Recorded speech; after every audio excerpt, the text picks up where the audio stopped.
gaps are getting bigger because that same, well, it's in relation to hospital design, you see. I still haven't actually seen the quick hospital.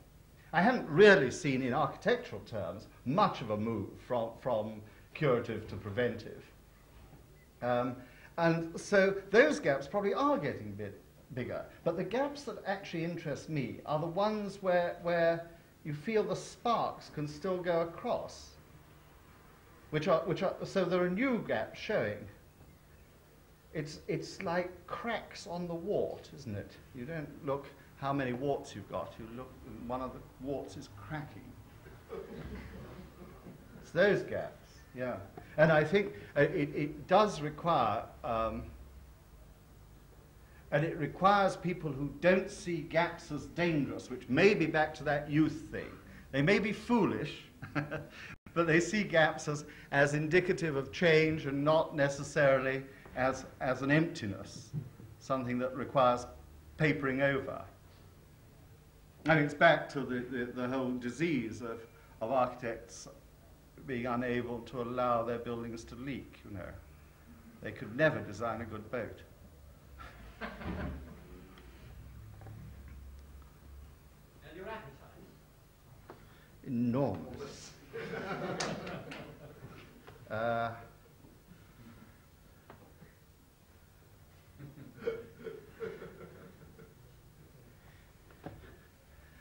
I've just written as yet unpublished paper on my theory on why a whole lot of brick bonding was done. I never use bricks, by the way, and that's why I hope you like my case. But I do like that.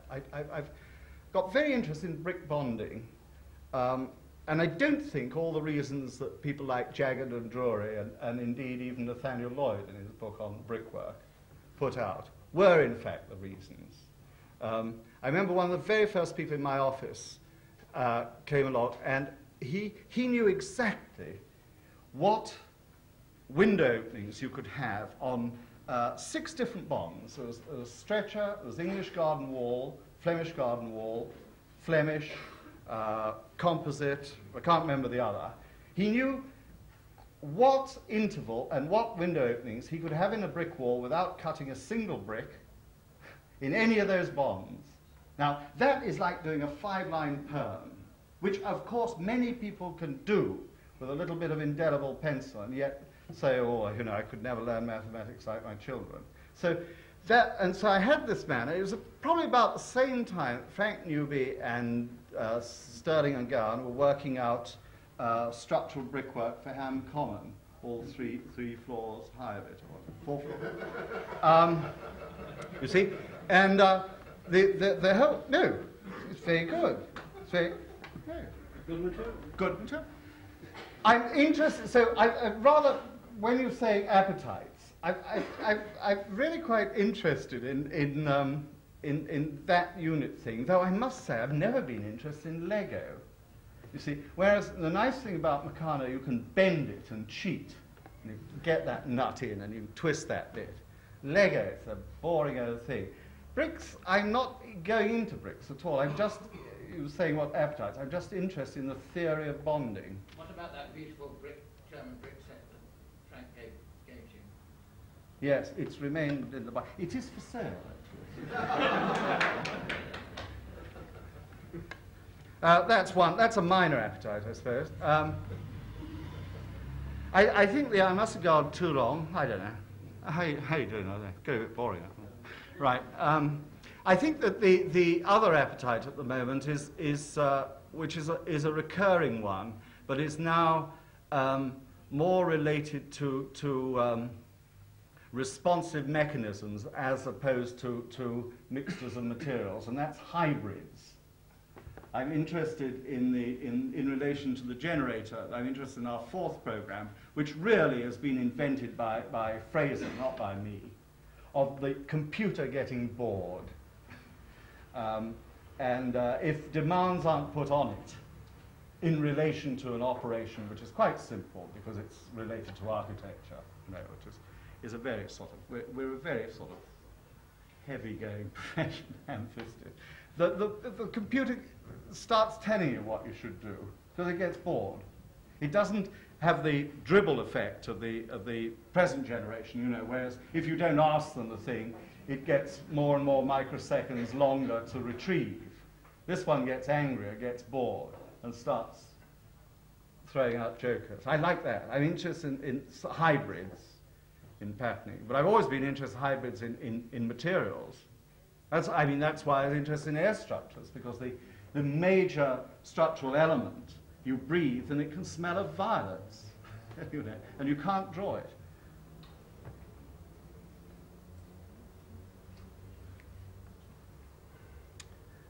I think that's about it. Unless anyone. Thank you very much.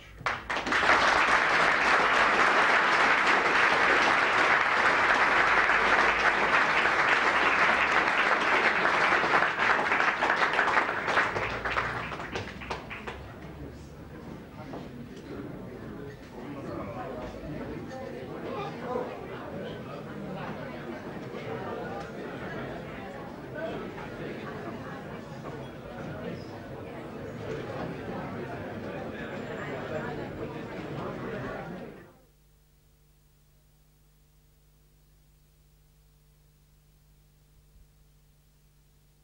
a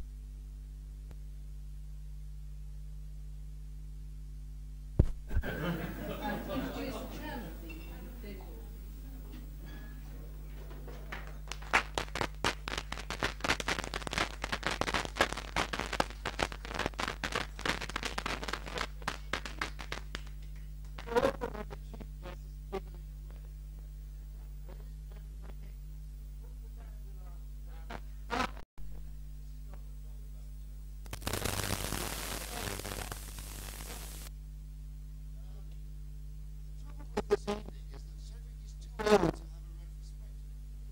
about 4 years ago,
Now, he's had many references tonight, and I don't intend to talk about him again. I still don't know whether it was a raincoat or an overcoat. However, when did Cedric decide this kit? He's been very consistent. He's very much for changes of mind. There's always time to change your...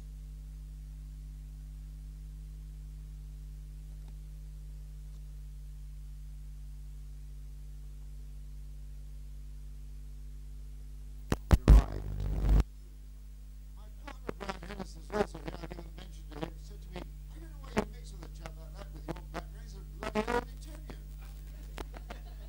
Everybody still thinks he's an old Italian. He behaves like an old Italian. But he wasn't. He was at Stone Grammar School.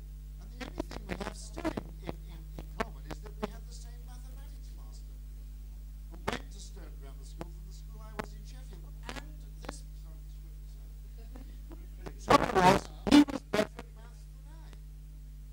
However, those of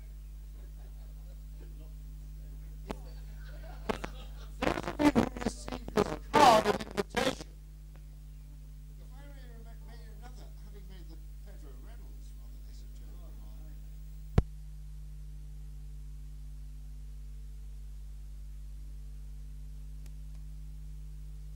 no, but it must be no because he's a man of all knowledge and all truth. Speak up.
I never knew what it meant. I still don't know. But a winner. Might use that one. Arms for Spain, but they turned back at Dover Street. That was also 1964. This is really down memory lane. Cedric came to me and said, I've just been to Ramsgate. You know, he has this demotic view about the people. And I said, Ramsgate? Jesus Christ. I mean, you have to, let's go to Dieppe, you know, Zig Tops, Calvados. He doesn't like France, hates the frogs. And we went there and we took Alvin Boyarsky as a special guest. And Alvin was the one who said, David, don't you realize this is his only holiday? It lasted 10 years, the annual holiday. Various dramatis personae, various ones, 10 years, and then so he said, nothing should last longer than 10 years. And it didn't. He said, this is the 10th anniversary of the 10th year of the demise of the annual holiday. He hasn't had a holiday since. Feeling better. We had the Wine and Food Socialists of NW3, but as he's got rather nearer that, I think that's a little bit sensitive. Anyway, I'm going to wrap this up actually.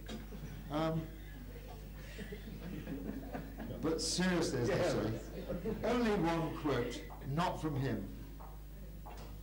When he took on the kit, he also probably decided, and that's you'll never know, decided that brandy was the drink. And I give you Dr. Johnson's remark. And Dr. Johnson came from a place not far away from where Cedric came from. Because he doesn't come from South Kensington, which you might imagine. Comes from, that's right, he comes from North Staffs, not far from Lichfield. Claret, says Dr. Johnson, is the liquor for boys, port for men, but he who aspires to be a hero must drink brandy. Cedric Price, hero extraordinaire, brandy drinker, man of the world. Yeah. Thank you. Thank you very much.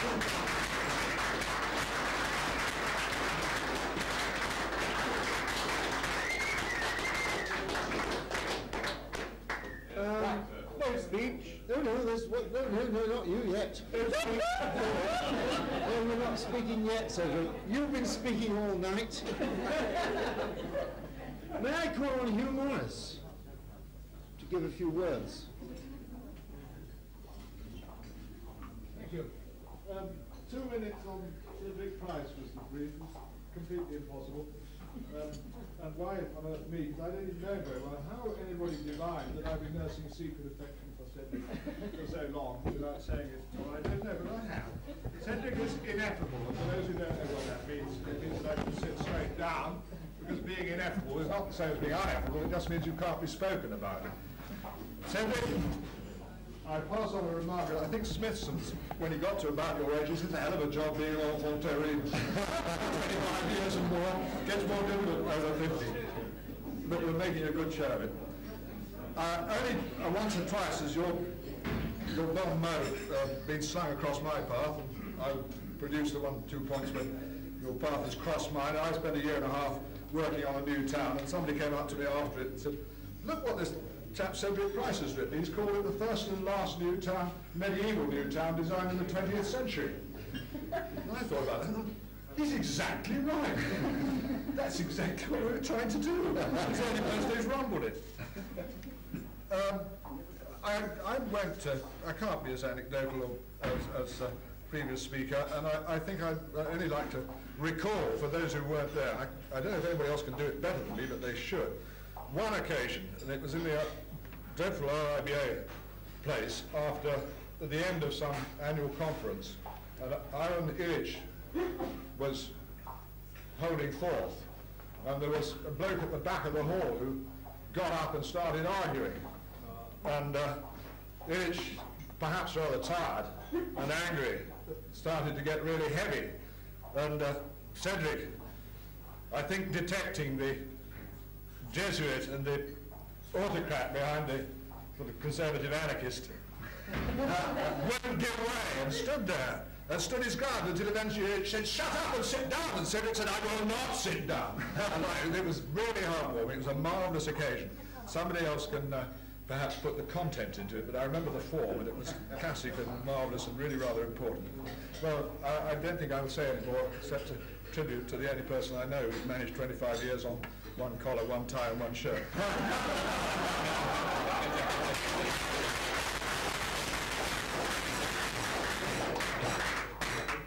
Piers, would you like to say a word? A word? Oh, two. I'm the only person here, I think, who's young enough not to have actually been born when Cedric started his office. I can only remember one thing he ever said, and it served me extremely well, so I'm going to tell you it. Cedric said in a lecture that if a man asked you to design a house for him, this was in the days before sexism was invented, if a man asked you to design a house for him, it might be better, but only might, be better to tell him to leave his wife. He would, of course, rephrase that now. And at the time, I thought, in the 60s, when, of course, work was coming out of the ceiling, it was a most marvellous thought. And since then, I've realised that it would be extremely foolish to do any such thing. Or for a time, I thought that we were so desperate to build something, or as they say, design with beauty, not build in truth. That the real meaning of his words have come to me, which is, you meet the man and the woman, and you encourage them to get divorced, and then you get 2 houses.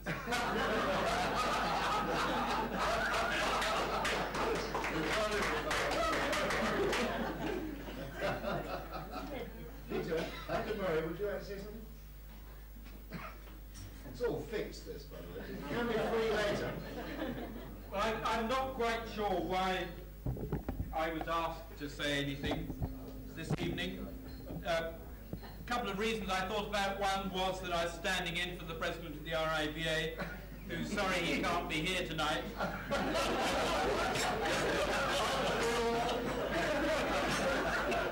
But he's keeping his head down these days.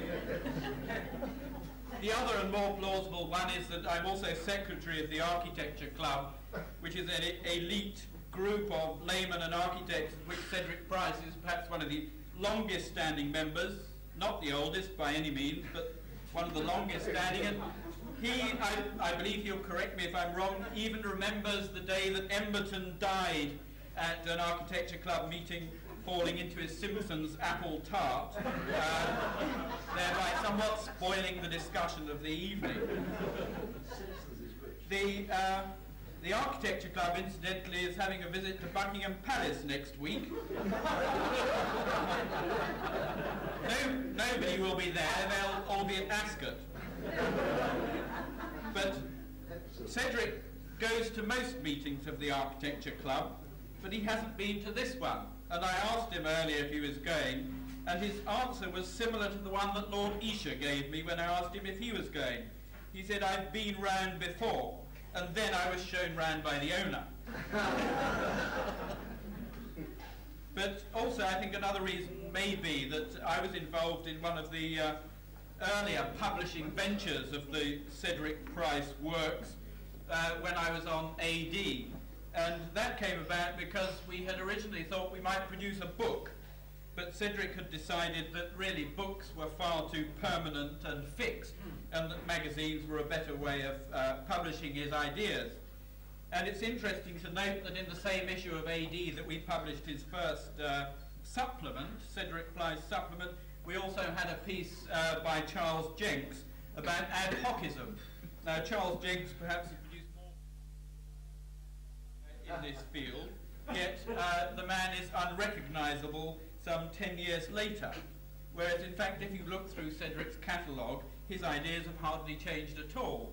So I think we could have actually published that book then, and it would be as current now as it was. Another reason why I'm standing here is that Alfred Place is rather like a court, and where people go to pay their respects to the occupant, and I've been going there, I suppose, for about 18 years now. I think Piers Goff's a bit older than that, and learned a few lessons. The first one is to actually speak from cards that one shuffles, so that when one thinks one's going to speak for 10 minutes and has to speak for 2, you can cut it down. The second lesson was how to drink a tumbler of brandy and smoke a Havana cigar at 8:30 in the morning without puking up. And lesson 3 was always be nice to students when they come calling. And I do remember that when I was a student, Cedric was always very tolerant of requests of assistance and help and advice, with one proviso, that you had to have an appointment. And if anyone's been in the office when a student turns up without an appointment and see the chap run down the stairs as Cedric makes him somewhat unwelcome, I think that it's a long time before the chap comes back, and will certainly make an appointment next time. But I think I've learned some things. The only thing that I've tried to perhaps pass on to him is how to write in a way that is understood by a few more people than those gathered here tonight. But I'm afraid I've failed.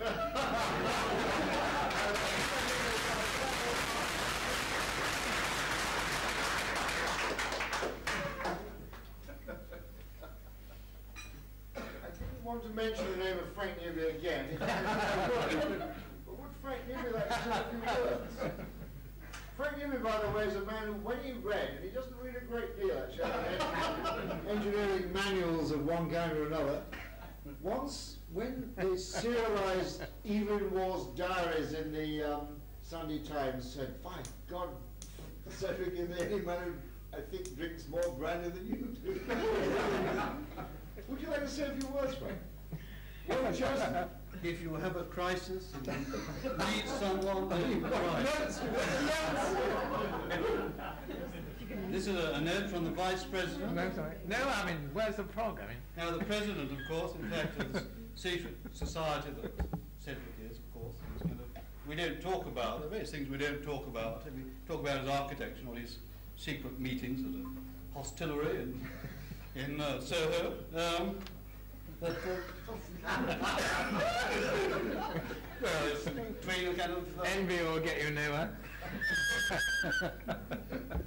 Well, he drinks brandy. Well, he's vice president of this kind of secret society. But yeah, it's a bit of a wait tonight, isn't it? I lost a partner. I thought we had a thing called the Life and Enclosures Unit, but that's gone. What else have we got? It's now kind of Mrs. Hilary Talbot Ponsonby is kind of very closely connected with Cedric. And Cedric, in fact, looking quizzical and his wheels are turning. But I'll come to that later. Later? You've only got 2 minutes. You know, I have in fact been associated with Cedric on a number of projects, and I've seen him from time to time in crisis. And he is a very forward-looking person. He is, you know, up to date. Air structures, yes. Before people got interested, we got involved, and we went off and looked at all the air structures and manufacturers. It's very, very serious. He always looks forward. Now, we went off to America once in economy, and we thought that they wouldn't have very much brandy. So we bought all the little brandy bottles they had in the plane. A few bottles of wine. It's a very long way to go.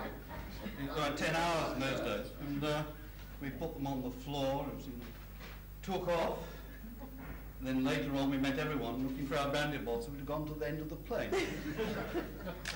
It's like Cedric on annual holidays. You come along to a boat with little nuts, you see, and bells. And we then take off and the boat goes like this and the nuts all over the floor. It's just forward thinking. It's very good actually, Mr. Price, and kind of practical forward thinking. So we have lots of amusing incidents. And coming back to Mrs. Hilary Talbot Ponsonby, who who in fact wrote in the Times 2 or 3 days ago about His Royal Highness making comments about the fire station and the kind of glass thumb. In fact, mentioned that she was an architectural student some years ago and really kept and worked to Tristan Edwards' good manners and bad manners in architecture. Now, you don't know Cedric's kind of book list or his library. Now, Tristan Edwards, of course, is kind of very, very important person. And he hasn't spoken to him. I did ask earlier this evening about kind of Tristan Edwards because I wanted to keep it for this evening, for this particular occasion. Good manners and bad manners. And I think he has both. But I think in conversation and in kind of attacks on people, and which is always terribly interesting and exciting. What I really want to say is this is serious. I think when you look at his sketchbooks, and I hope some are on view, and his drawings, that in fact they are very much good manners. And his buildings do in fact fit into landscape. And I enjoy working with him because I think it's good architecture. Oh. I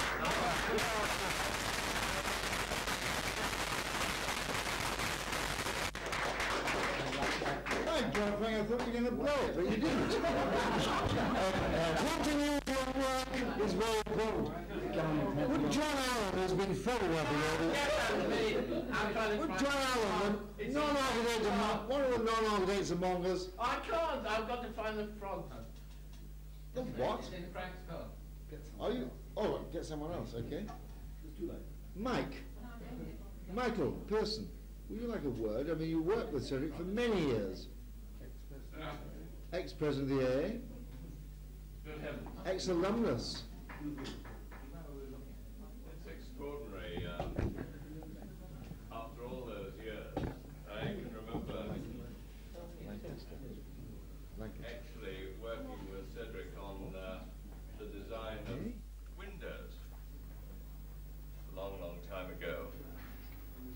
And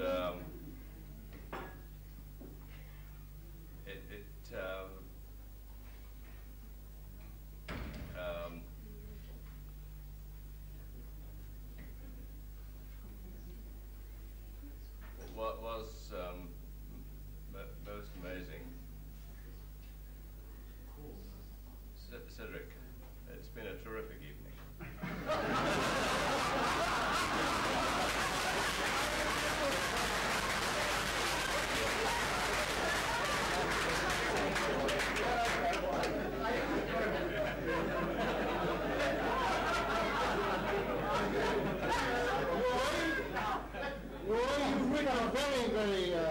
Valedictory piece. Would you like to make another one?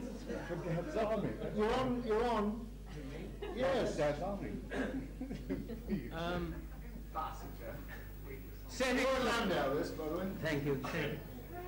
Cedric Price, delighted that you've given us such a lovely evening. And I'm just wondering what to say about you. And one thing that is crossing my mind is no one has yet talked about Cedric Price, the colorist.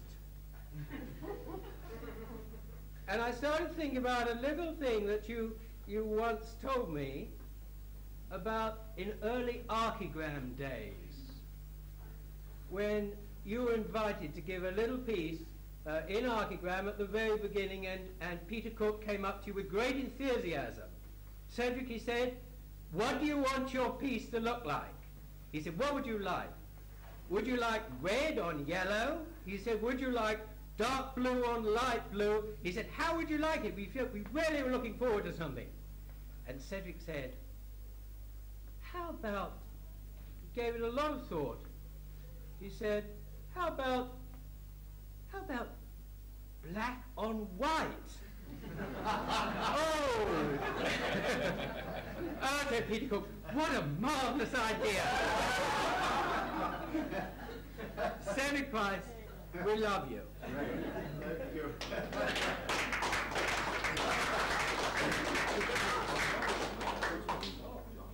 John Smith, another ex-president of distinction, man of Kent, cricketer, gentleman. Would you like a word? Not really. I know how you feel. The thing about Cedric is that one always has this sort of slight alcoholic haze after a session with him. And I can remember sort of several occasions, including a really rather appalling function down at the Brighton School of Architecture, where Hugh Casson talked about the Festival of Britain. Do you remember that? And we travelled back on the Brighton Bell, which was then still running, God bless it. And I don't remember how I got back to South Audley Street from Victoria Station. I think actually you took me in a taxi, Cedric, and for that I'm eternally grateful. But there are sort of one or two, I don't know, things of magic. I mean, I can remember all the business about... oh, by the way, I have been asked to give the apologies of the Prime Minister of South Africa, who very much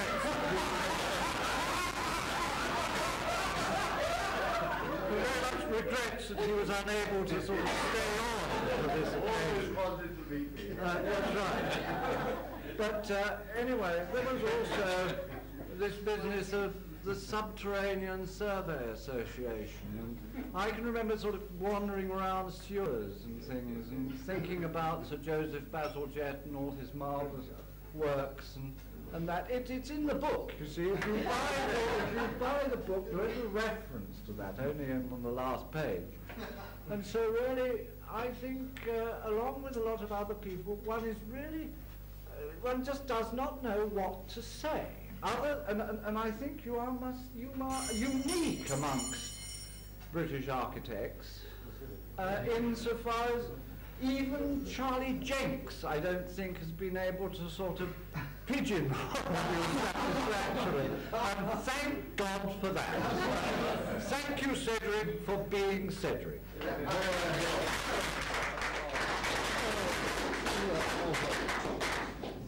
like to say something? You wouldn't. Very unequivocally. Alvin, I think it's incumbent upon you to say a few words here. Unrehearsed. But actually, I find that the form of the conversation, which is good humor and all that, and slightly sidestepping maybe what could be a central issue is difficult. I find it hard to make the detour, but I'll try. And the detour is all about the fact that have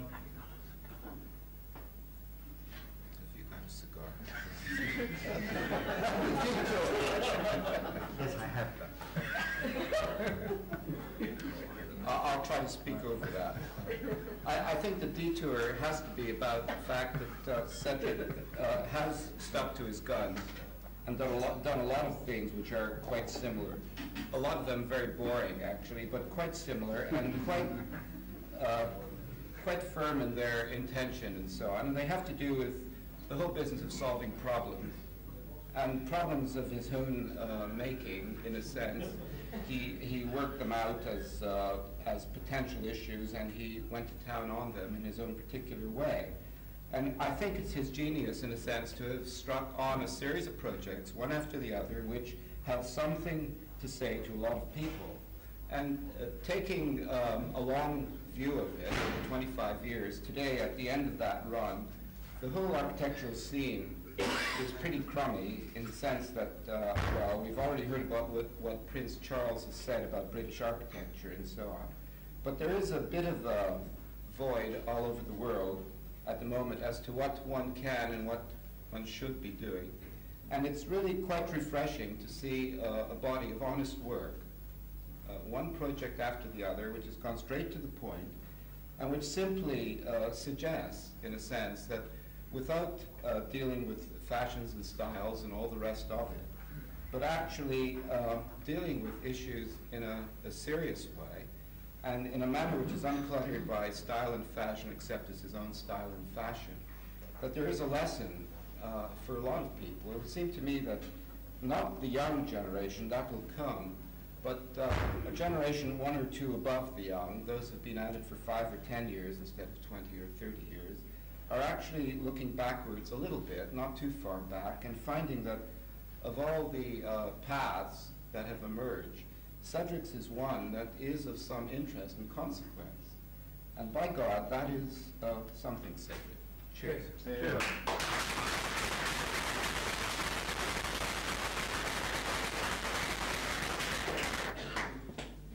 Would anyone else like to venture a comment? Mr. Allen. Sorry.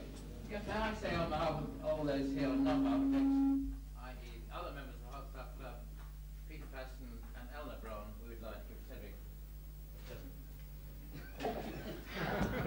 May I say, I like presents in whatever form. It's not quite as heavy as it might be. Thank you very much. Thank you. Oh, how sweet. Once was an old puss. Was the elf with his wondrous plough. What the devil's this? I must say, there is a present. There is. I don't think it's time for, well, it is always time for presents for me. Oh, a fag ashtray. Oh, it's a scarring pad holder. Thank you very much. Thank you very much. A scarring pad holder. Yes. Yes, well, we could have used that tonight over the last 30 minutes. Frog who would be a prince. Yes. As the evening started off with the discussion of Cedric's office in the last 25 years, mind you, it was discursive. There was a member of Cedric's office known to me tonight, Paul Hurt. Would you like to say anything? You can always refuse. No.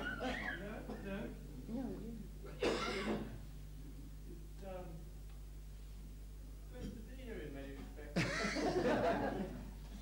Hereford, you know. Peter Murray Zoe speaking a bit earlier about the numbers of people who've gone to seek counsel from Cedric's office over the years. The great thing about working in Cedric's office as a young chap, I went to Cedric when I was, well, it was in about 1974, 75, and I stayed there for about 78, 79. And the people that came through the office over that time, Cedric and old Paul, etc., were people that I've known ever since and stayed in touch with ever since. It was a marvellous place to work, tremendous. It's possibly not a good idea that I spent so much time in the office as I did. Inside or outside of your crowd at the time? I don't think I'll have to explain that too. It brought me into some conflict with the amount of time I was spending in the AA, but there we are. It was a rich and a good place to be. I remember as well how kindly he looked upon misdemeanor. One of the first things that happened to me when I went to the office was that he was having a party for the election. I don't know whether they were going that time or not. You all remember, at the time, all the windows in Alfred's place would have the big L and the A and the D, they'd all be drawn out of the drawers and stuck back in the kitchen. And one of the first tasks I had was to dust off these old L's and A's and B's and get them in the right order up on the window. So the party got underway, and I'd never really been to an office party before, spending all my time in college, but there we go. And my wife came along, Susan, and she'd never been to Cedric's, never met him, had anything to do with him. And her drinks for the entire evening were laced, the whole lot. She started off drinking what she thought was wine, and it was actually some form of champagne with brandy in it. And after about half an hour, the only toilet on the top floor was locked, engaged permanently for the rest of the evening. And when I came back from a stroll in over David Price, Cedric said to me that perhaps it would be a good idea if I took her quietly home. And I remember going to work the next day thinking that would be probably the end for me. But Cedric, ever since then, has thought she was totally wonderful. Greatest friend, greatest female friend he's had there, except for the present company tonight. But, you don't mean Susie I Dimple? remember always John Pringle, Michael Hopkins' studio. No, it's gone. Well, John Pringle, now a partner with Michael Hopkins. John was leaving the AA and he wrote to Cedric and asked for a job and said that he was probably one of the world's leading experts on pinball machines. He'd done his technical pieces on them at the AA, he'd done his history pieces on them, he'd written 50 John knew everything about pinball machines, mechanical, not electrical. Nobody in the world knew anything more. So Cedric wrote back and said, I've got a pinball machine on the top floor of the office and you can have a job repairing it. And that was how you think. No,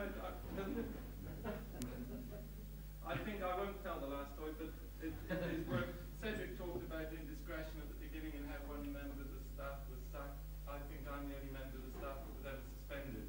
I was suspended for 5 days for playing the most awful trick on Chris the Lister, who's already gone, in regard to the building centre competition. But we won't go into that. Well, good to know. The floor is open. Would anyone like to make a contribution of any kind? Please, speak up. I don't really speak. I don't like to speak, but I'm pissed. I can't speak for after to write. So I'll tell you what I need to say. Cedric, I find multi-domain. What do you mean by that? He likes strong husbands. Secondly, he lives 2 folds apart. Designs buildings for business flats, but has a strong interest in his own business. And third, I've had husbands, lovers, friends, heroes, and children. And I think I love and admire Cedric as much as anybody.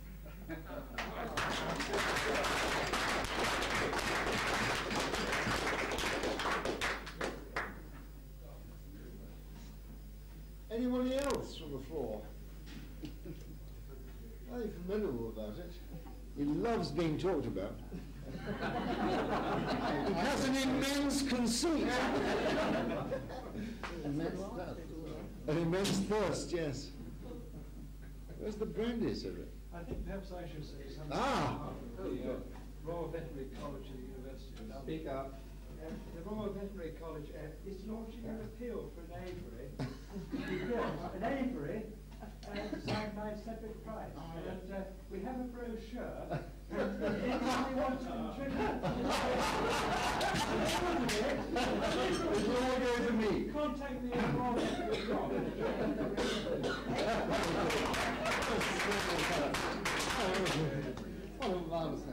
Cedric won't build an aviary at Wigan. Are there any other speakers of any kind? It's all been good. So you might have to come, not to sum up, but you might have to make a response. Hey, there's a speaker down there. Ah, speaker! I feel somebody from the cad's end of the table should say something. And I want to take you back, not 25 years, but 32 years, just for a moment, when a slim young man appeared at Cambridge, and three of us who are here tonight said to each other, "My goodness, he's such a nice young man, but what about the hair?" And we'd just come out of the army, and he was a character then, and lovable then, and his character's developed, his figure, like mine, has developed, and the hair is the same, and mine has receded, and long may he and his hair flourish. Cedric, salute you.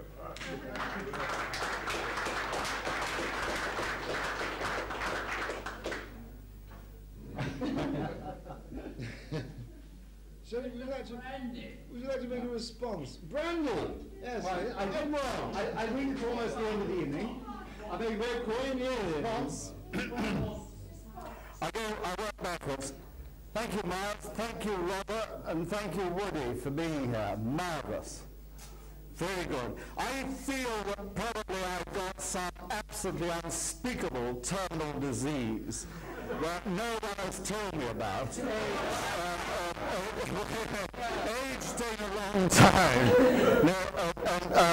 I hope you don't mind this cruelty of conversation, Suki Dimple, because I've been hoping you would speak all night.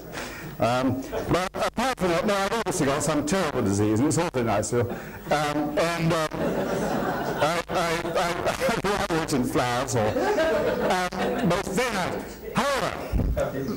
However, the other thing about, and he I wouldn't say he picks it up, but I did have a very kind and very generous apology from Peter Cook, who can't be here tonight, on his way back from Berlin, and I'm very delighted that Hazel is here, and it reminds me, because she actually has had to put herself out to be here, and I'm delighted that she is, but it reminds me of Peter's criticism of me, which is, you know, if anyone really wants to hear a boring speech, or it's a go, he'll say. So that's going. I think Alan, who is no plagiarist, but I think he may have picked up that word boring from that. I would define boring. I love it. Another definition of boring is necessary repetition upon the willfully inattentive. And I intend to go on being incredibly boring, yes, until it gets through. Absolutely right. Peter Murray has lovely memories of meeting me. I don't have quite such a nice memory of meeting. He almost garroted me in a near derelict, was it East and West, a near derelict Vanber thing where the West of England Art Association was. You were then running Megascope, a student West of England Academy. You had so many cables. So, don't use that stair, you said. And I did, and I got caught up in the cables. That was the first memory, and it's very nice to see you. It's very nice to see you all here tonight. I'm sorry about this disease. I'm managing to stand up pretty straight. It must be something. Now, last one, but one. And this is where my conceit comes out. I remember that Illich point. what I was very pleased about is that when I secondly said, no, I won't sit down, I also said, and what's more, I can see air under your feet. I think that did hurt. But, of course, the architecture profession being what it is, which is still a guest of honor I see up at York this year, with that absolutely riveting thinker, Donald Shawn, and one or two others. It should be a riot up there, but you can go underground and see some old Nordic tomb, and one sock, apparently. So it's hard business. It's been a lovely night. It has run on. There's been staggering patience from persons who are now working working through third exercise in patience. Thank you, Mr. Chairman. Thank you all for coming. Lovely to see you. What a marvellous idea. We could do, what was it? It was thingy, wasn't it? Warhol. Where's Brian Henderson? He'll know that. And Warhol. Everyone has a dinner for them once in a lifetime every night. I mean, you know, there's always a marvellous idea. So we'll have someone else tomorrow night. Perhaps Dennis Crafton for all his work. Thanks very much.